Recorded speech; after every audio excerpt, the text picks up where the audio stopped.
The month of March can bring some unpredictable weather. It's snowing one day and lightning and thunder the next. On this episode, find out how you can prepare for severe weather season.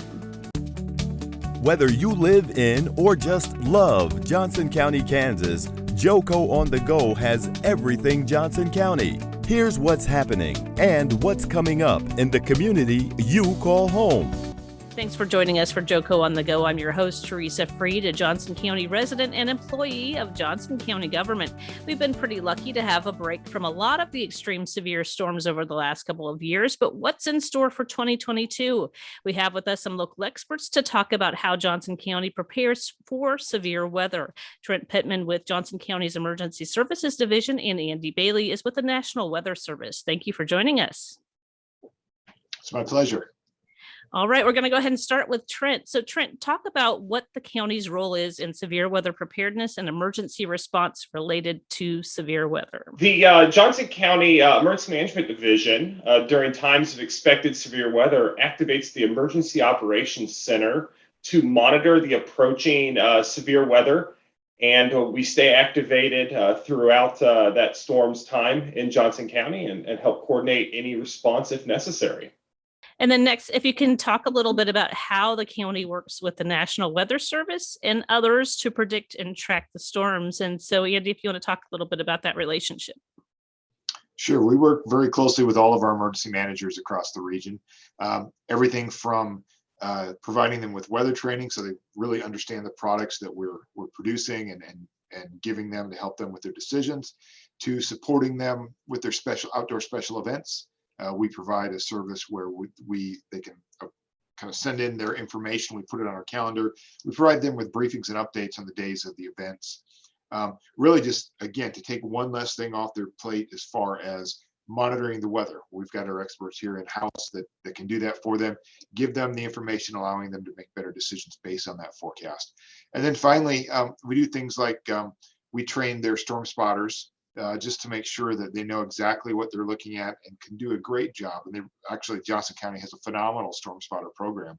And so just we train them annually just to keep them up to date on the latest trends in severe weather and that sort of thing. We really work with them on a daily basis during severe weather season.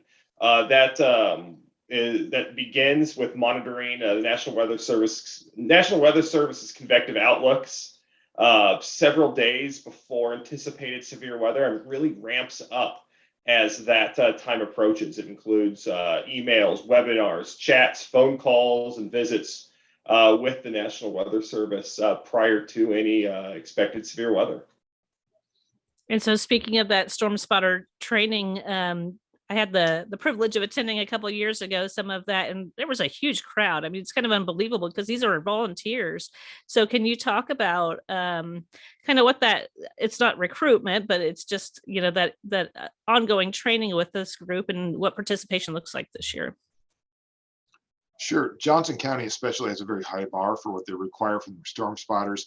They have training just about every month on one topic or another, including amateur radio certification. All spotters must be amateur radio operators.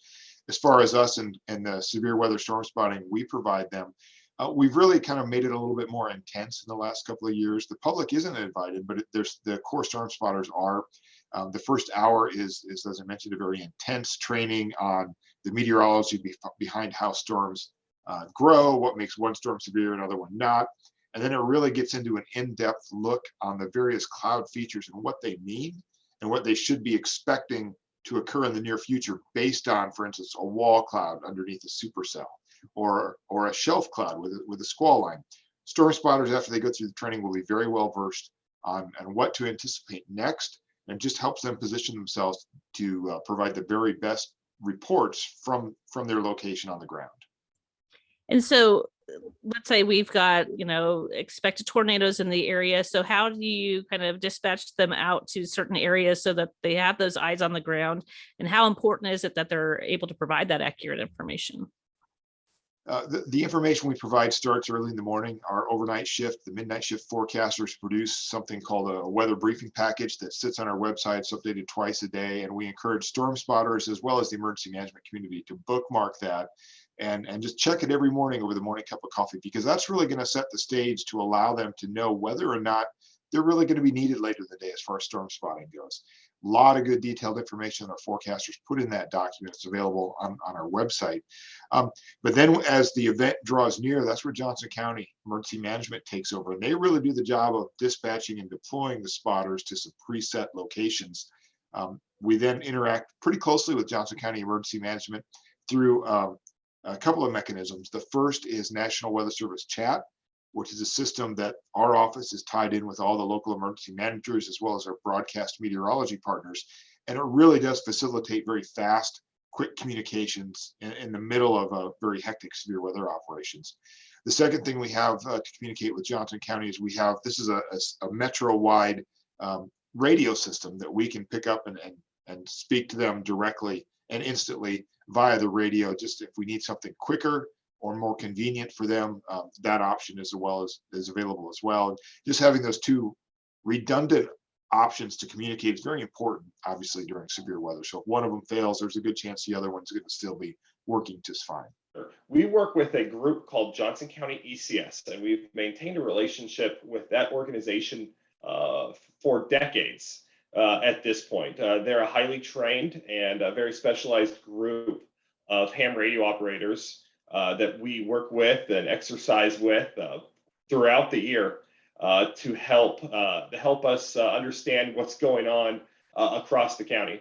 The National Weather Service maintains excellent radar coverage throughout Johnson County, but really what those storm spotters help us do is see what's going on the ground. They can help us report back exactly what the storm's doing.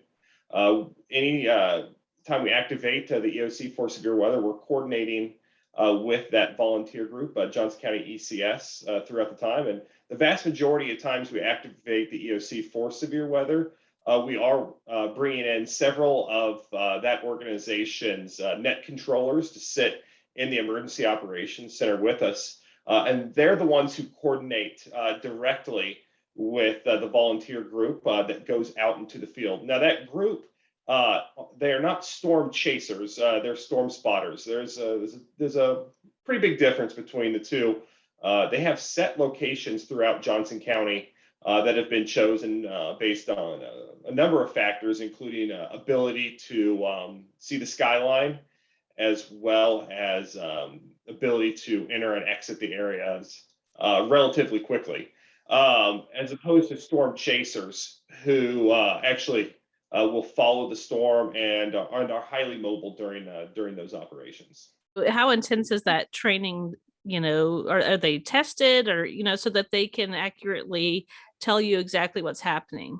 I guess when I say it's intensive, we get pretty deep into things that impact thunderstorm development. And as far as where they should be looking, what these things like rear flank downdraft, wall cloud, beaver tail, the vault, all these kind of terms to help them kind of develop their common language so that when they're describing something, they know that, hey, I'm going to report in, I've got a rotating wall cloud here versus I can see extreme inflow into this storm and the updraft is very strong, and that which will then kind of tell everybody else that is listening as well that this storm is probably developing. Because sometimes you can get a jump on what that storm is either going to do or is doing ahead of the radar if you're actually got eyes on the ground and you're observing it and reporting that in. And so we often hear about sort of like a 7-day forecast or a 3-day forecast. So I'm sure lots of people who see those wonder, how confident are we in those predictions, especially when it comes to severe weather? Like, really, how far out can you tell that we've got severe weather coming? Sometimes if the setup is right, we can tell a solid week ahead of time. Now, I couldn't tell you that Johnson County is going to have a tornado on this date 7 days from now, and frankly, nobody could. But what we can say is it looks like the conditions are right, that we'll see a severe weather outbreak somewhere in the upper Midwest. So we need to, and then we'll obviously refine and fine tune that forecast as the time frame approaches, really. So, 2-3 days before we start to get a really, really good idea of exactly what region we're expecting the severe weather to hit. And then the types of severe weather. Is this going to be a tornadic outbreak, or are we looking more like a hail and wind event? Those things are very, very predictable. When we get into the day of the event, timing and really narrowing down the main threat area, sometimes to just a few counties is occasionally possible, but really it's just much more specific. Now, there are some days where uncertainty is extraordinarily high, and that sense of, we know this is going to happen in this relative area, just isn't there. The state of the science is pretty immature, and we certainly can't nail down every event. We do our best, and those are the days that really give us fits as forecasters, because trust me, we don't want to be wrong. We place a high value on providing the best information that we can, not only to our emergency management partners, but to the general public and the warnings we issue. And we like to be accurate. We live here. We are a federal agency, but we're in the community as well. And so we're forecasting for our friends and family, and want the service to be as good as possible.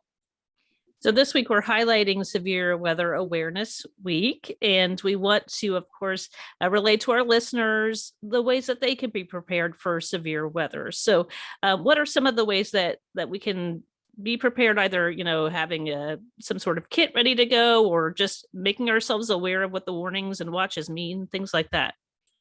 Sure. The first thing that's important to do is making sure they have a way of receiving the warnings. Everybody's got a cell phone nowadays, and those are great. There was something called the wireless emergency alerts that came out about 5 years ago. Every smartphone sold today in the United States out of the box has those turned on. So if your phone and you are located in an area that's got a tornado warning, or a high-end flash flood warning, or coming soon a high-end severe thunderstorm warning, the phone will go off 24 hours a day with a very shrill alarm letting you know that you're in a warning and you should seek shelter. A good backup for the wireless emergency alerts would be a weather radio. You can purchase them for about $30 at many electronic stores. Even some grocery stores sell them. They're kind of like a smoke alarm for weather, so that you can set it to go off when your county is in a warning. Now, the downside to that is it's just not quite as specific a location as your phone would be. One of the most valuable for residents in Johnson County is the Notify JoCo system.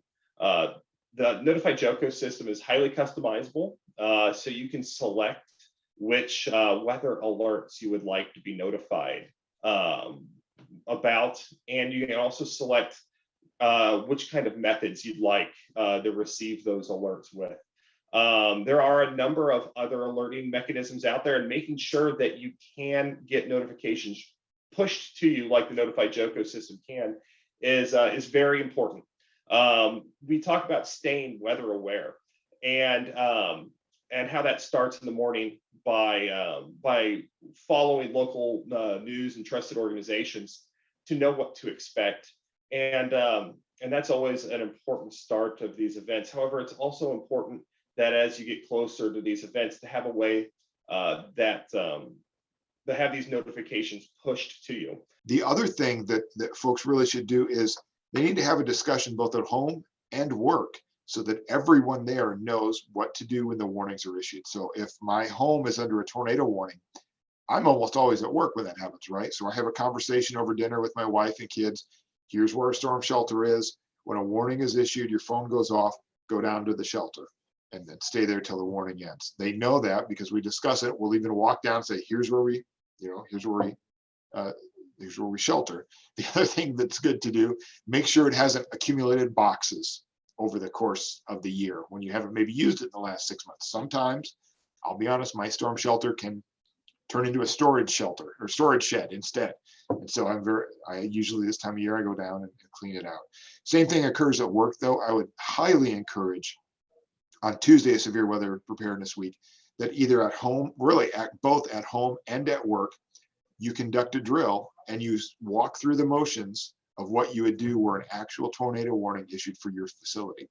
Take the 10 or 15 minutes it's going to take to do it, so that when the weather actually hits, everybody is prepared. They've done it before. It takes a lot of the mystery out of it. And so let's say you're outside and you know that there's probably a potential for severe weather, but you're not paying close enough attention. So what should you be looking for in the sky? Maybe that's a strong indicator that it's time to get inside. Well, maybe not looking in the sky, but if you can hear thunder, you're at risk of being struck by lightning. So we have a saying, when thunder roars, go indoors. That's the very first easiest thing you can do. That if you hear thunder or see lightning, just go inside. If it's just going to be lightning, you can go into your car with the windows rolled up, or any kind of sturdy shelter, your home, a business, any of those will do. If it's a tornadic situation, I would recommend people pay more attention to the warnings coming out, whether it's on their phone or weather radio or the car radio, than actually trying to look at the sky and forecast. I mean, there's a lot going on. It's rarely straightforward unless you're seeing a tornado, that is touched down, that's moving towards you. You just really need to rely on the warnings themselves. That makes sense. And it seems like typically when we hear about tornadoes, they're coming through kind of rural areas. It's not a, an area highly populated. But a tornado can really hit anywhere, right? I mean, what have we seen? Yeah, that not only anywhere, but anytime. We've gotten tornadoes in Missouri every month of the year. We just had a pretty massive severe weather outbreak December 15th that affected Kansas and Missouri both. But when it comes to tornadoes, our peak season is really March through the end of May into early June. And that's really when people probably need to have the most heightened sense of awareness for those storms. We talked a little bit about the place where you need to go, but what supplies might be good to have on hand? So like, for example, a flashlight, I assume. Sure. The biggest thing that I tell people, which is not obvious, is that old pair of tennis shoes they were going to throw out, put them down in your storm shelter. Because if you have to go down in your shelter in the middle of the night, there's a good chance you're going to be barefoot. If your house is hit by a tornado, you're going to be walking out of that debris. And if you have an old pair of shoes to put on, you're going to be so much better for it. I would not want to have to walk out of a destroyed home barefooted. But other things like the flashlight that you mentioned, absolutely expect the power to go out, and that flashlight will be critical after dark. Other things that are important, bring your weather radio with you. Most weather radios have a battery backup, so while it may be plugged in upstairs, when it goes off with a tornado warning, just unplug it, bring it down. That way you can monitor it to really get a good idea when the warning has expired, so you know when it's safe to come out of your shelter as well. I know in some cases we can kind of predict what the season is going to look like. Can you do that for the severe weather season? And are we expecting something that will be sort of mild like we've had in the past or recently in the past? That's extraordinarily difficult to predict just how active our severe weather season will be. And most of the time it can't be done. What I will say, though, is we know we've had a relatively active winter pattern where every couple of weeks we get another system coming through pretty much the same area here in Kansas and Missouri. And I read some information from some researchers in Oklahoma that with the La Nina circulation in the ocean continuing at least well into the spring, kind of expect that storm track to kind of maintain itself. So as we warm up, that means less snow and less chance for snow and ice for us. And that turns into more of a severe weather threat. So we should be ready to expect, a couple of rounds and maybe some pretty decent severe weather outbreaks. Now, I'm like everybody else, I'm hoping for the best, but I'm absolutely going to prepare for the worst. As it gets later in the year, you really just can't. You just, not with any degree of accuracy, forecast what kind of severe weather season. And in fact, if you think of it this way, if you have the quietest severe weather season ever, but the one tornado that happened went right through the middle of your city, it was the worst severe weather season ever as far as you're concerned, right? So, it's pretty difficult to focus and forecast how that will impact individuals and even individual counties. And so we've talked quite a bit about tornadoes and a little bit touched on lightning. The springtime, summer months can also bring another risk of flooding, and that can even be more common, right? So how do you prepare for that? Let's talk about our flood risk first. That is something we can actually predict with some degree of accuracy throughout the season. And right now for the entire Missouri River Basin, at least our part of the Missouri River Basin, it looks like we've got maybe a little bit lower than normal chance for significant flooding along the Missouri River. A lot of that has to do with the relatively dry conditions we've had over the winter, as well as upstream. Many of the reservoirs in the Dakotas that kind of are our buffer with some of the heavy runoffs up there are very low. And so they can take quite a bit of inflow from the snowpack up in the Dakotas. So we're sitting good for river flooding. But when it comes to flash flooding, which can just, a single thunderstorm can dump locally heavy rainfall and produce flash flooding, That's anybody's guess how bad it will be. However, it's extraordinarily simple to stay safe from flash flooding. The best thing people can do, just don't drive into floodwater.